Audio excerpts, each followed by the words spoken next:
You lost good. Wow. How'd you get here?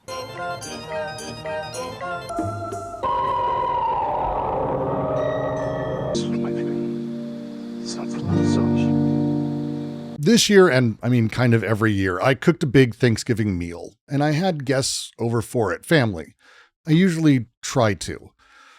When everyone sits down, there's one chair that's mine. As dad? I also am the one, as dad, who gets to carve the turkey. I get the big knife and the big fork that's sitting there waiting for me to serve everyone. I cut and dishes get passed around. My plate gets finished last. It's a fucking weird thing because we've never said this. We've never said this was a thing. Do you have this? Does it ring a bell for you? Some big meal, patriarch or matriarch gets that one seat. Everyone organizes around that. It's weird shit people do. Nobody planned this.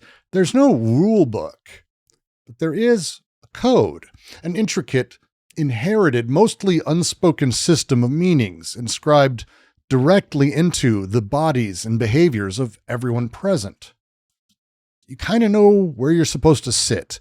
You certainly know who to defer to. You know which topics are acceptable and which ones should not be brought up in polite company. You know what counts as respectful and what doesn't. You know all of this, not because someone sat down and explained it to you point by point, but because you grew up in it.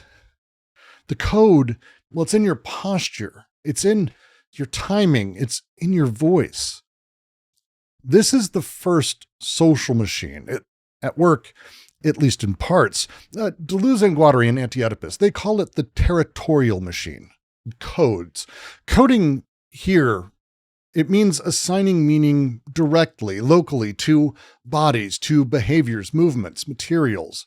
In my Thanksgiving example, code would be the thing that assigns meaning to chairs, like hierarchy, or to food, like a ritual, or to speech, with permission.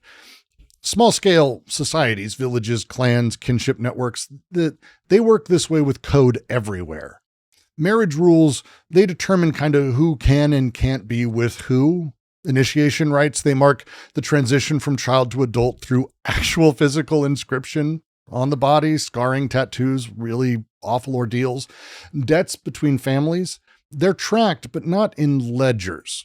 They're tracked in memory, through story, through obligations that you hold on to emotionally. Three things matter about the territorial machine. First is that the code is local. It applies to here, me, it, these people in this place. My family's Thanksgiving code doesn't apply at your house necessarily. The code doesn't claim universality. It claims this stuff in this territory.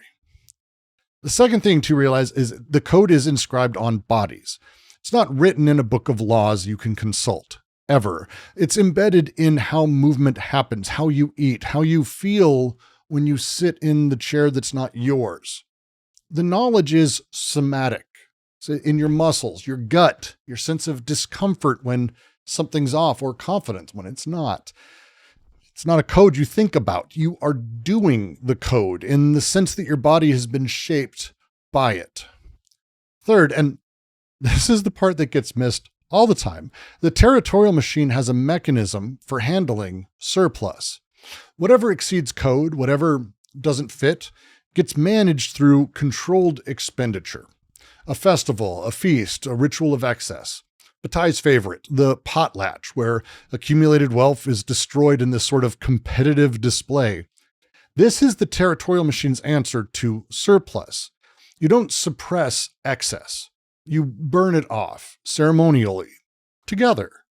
Think about the family Thanksgiving in these terms, that massive excess of food happens. You maybe have an uncle who drinks too much, an argument that happens every year about politics or religion. These are not failures of the ritual. They're the ritual. The territorial machine itself manages surplus through controlled release. Excess spent, not saved. And then something changes. Let's say a new figure shows up, just in time for Thanksgiving, not a family member. Let's do an authority figure from outside. Let's say big family, a social worker shows up. Now, this isn't someone who's here to sit in any of the family seats. Why would they? They sort of sit above the arrangement of seats. They're not here to follow the family's rules. By existing, they've actually imposed new rules on top of these, though. Old rules don't disappear. I still sit where I do at the head of the table, but there's still a second layer. A layer that claims jurisdiction and precedence over the first. Think about it. Is it just knowledge that a social worker is coming to this family gathering means everyone's a bit more paranoid, careful. You got to make sure that the big knife isn't near the children. Certainly can't put wine glasses near them. Maybe you clean up a lot more just for their appearance. This is that second machine. It's a despotic machine. It's overcoding. Coding does what it does. Overcoding is about imposing a new layer of meaning, though, on top of those existing codes without destroying them. The local codes persist. The village will still have its rituals. I still have my Thanksgiving. But they exist under another higher code. King's law, church doctrine, empire's language, whatever it is. Historically, this is what empires do. Rome didn't erase local cultures. It overcoded them. It allowed the gods to persist, but now the gods were understood as local incarnations of Roman gods, which were stolen anyway. The law locally persists, but it's now subordinate or part of Roman law. Your language will persist, but Latin, that's the language of power, of administration, of record. The despotic machine, this machine, it handles surplus differently from the territorial machine. It doesn't burn surplus off through this collective ritual. It suppresses surplus from that single visible point, that line, the king, the emperor, pharaoh, whatever, the figure who embodies the overcoding, from whom all legitimate meaning comes. The debt is no longer between families. It's now infinite. It's owed to the sovereign of a size and shape that just simply can never be repaid. Not better or worse. Notice what's gained and lost. What's gained is scale. The despotic machine can organize millions of people under a single code. But what's lost is locality, the meanings that belonged to this place, these people, this contingent specific web of relationships now flattened under this claim of universality. The overcoding says, oh, your local meanings, these are real, but mine, well, they're more real. So at this point, something else maybe changes. Something stranger. Again, imagine Thanksgiving. This time, a big package of things to cook shows up in a box, ready to be tossed right in the oven. Now, before it got here, everyone in the family took part in ordering things that they wanted. Every person made individual choices from a menu of options in an app. The turkey came pre-cut into plates where people wanted it. Your plate just kind of needs to be peeled just right and heated, maybe microwaved, then put down. Nobody carves a turkey. No one says grace. No one gives thanks. No authority figure imposes a structure. And yet, everything I've just said is incredibly hyper-organized. The app processed everyone's orders. Payment flows through a credit card system that everyone shares. The food came through a logistics network. Everyone's eating, and it works. They get good food. It works without meaning anything. There's no code who says, oh, this is what this meaning is of this meal. There's no overcoding that says, oh, this is what you need to be ready for in case of it. No. This is a system that captures and processes transactions. And this is the third machine, the capitalist machine. It decodes. I just did a video on literacy, so I want to be careful. Decoding doesn't mean interpreting the way we use it commonly here, right? This is different than my literacy video. This is decoding, like how you debone a fish. It means stripping codes entirely away, removing the layers of meaning that organized your life, your labor. It used to be coded. You were a blacksmith, a baker, maybe a serf. What you did was inseparable from who you were in that web of social meaning. Capitalism decoded that. It decoded your labor. Now it's just labor. It's abstract, measurable, and exchangeable for wages. Doesn't matter who you are. It matters what you produce per hour. Your identity also used to be coded. You were this family's child, this village's member, this lord's subject, whatever. Capitalism decoded your identity. Now you're sort of an individual. Sort of a consumer, a data point, a collection of them. You're free, genuinely free in the sense that the old codes don't really bind you anymore. And also stripped of everything those codes provided, you're free. You don't have place, you don't have meaning, you don't have belonging, you're free of those. The territorial machine, it coded movement, it coded flows, inscribing meaning directly onto the movement of goods, people, stuff, feelings, things. The despotic machine overcoded that, imposing this second layer on meaning from the above, right? Capitalism decodes that, stripping away this meaning entirely. But all of this still needs to be captured somehow, right? That mechanism, that's not code. It doesn't assign meaning. It captures relations. How much labor for how much wage? How much product for how much price? How much attention for how much revenue?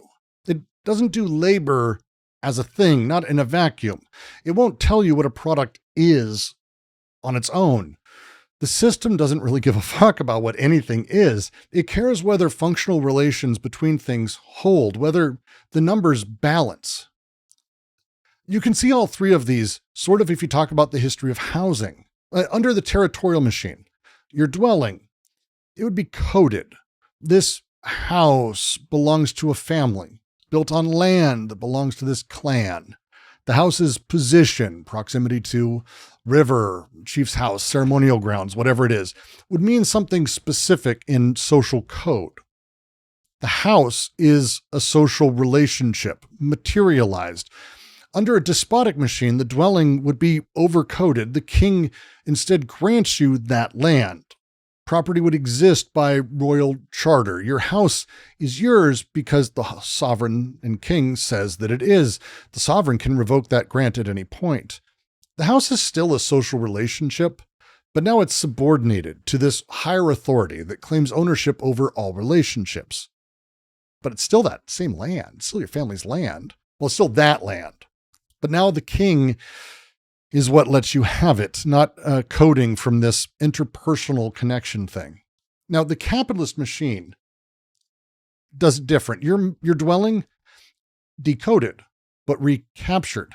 A house is an asset. It has a market value. It can be bought, sold, mortgaged, securitized, bundled into financial instruments traded by people who've never seen it, never will, that can destroy entire stock markets. Its meaning, home, safety, family, belonging, fucking irrelevant to the system that processes it.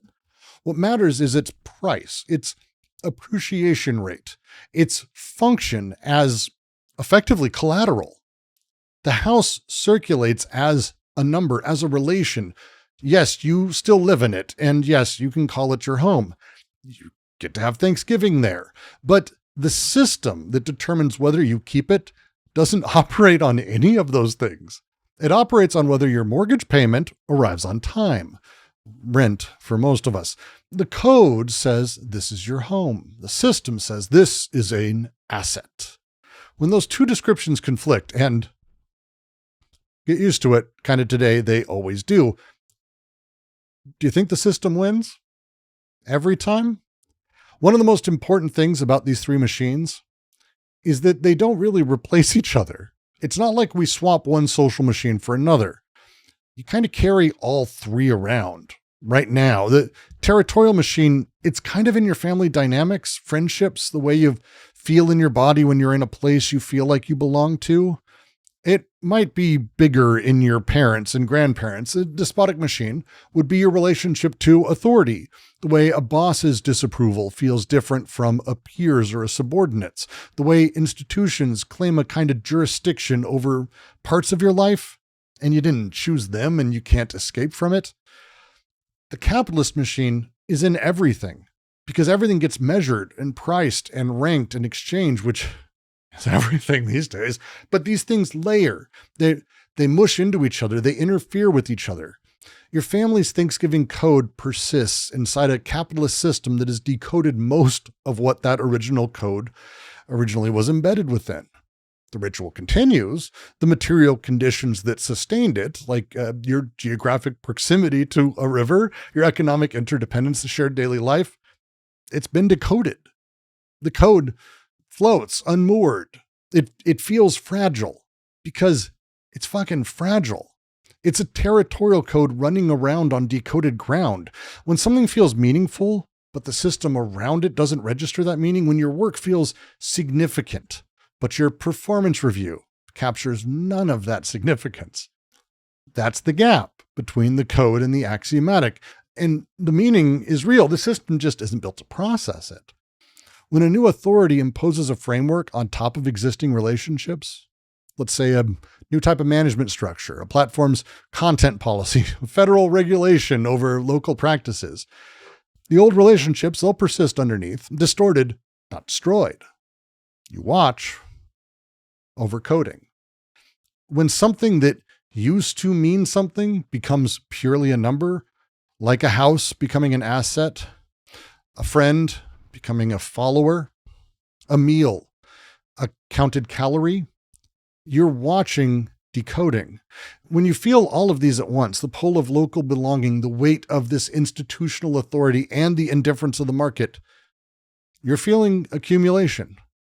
Machines don't replace each other. They stack, interact. There's weird shit from old shit that just doesn't seem to go away. And you're living this milieu, navigating codes that no longer have territory, overcoded elements that don't have a king, and an axiomatic that never fucking needed either and doesn't really need you. I could run through these halls forever if you like. Be trapped in this mall together if you like.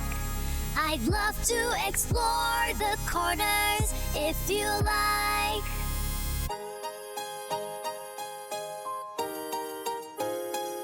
The music plays so loud, guiding me where I go.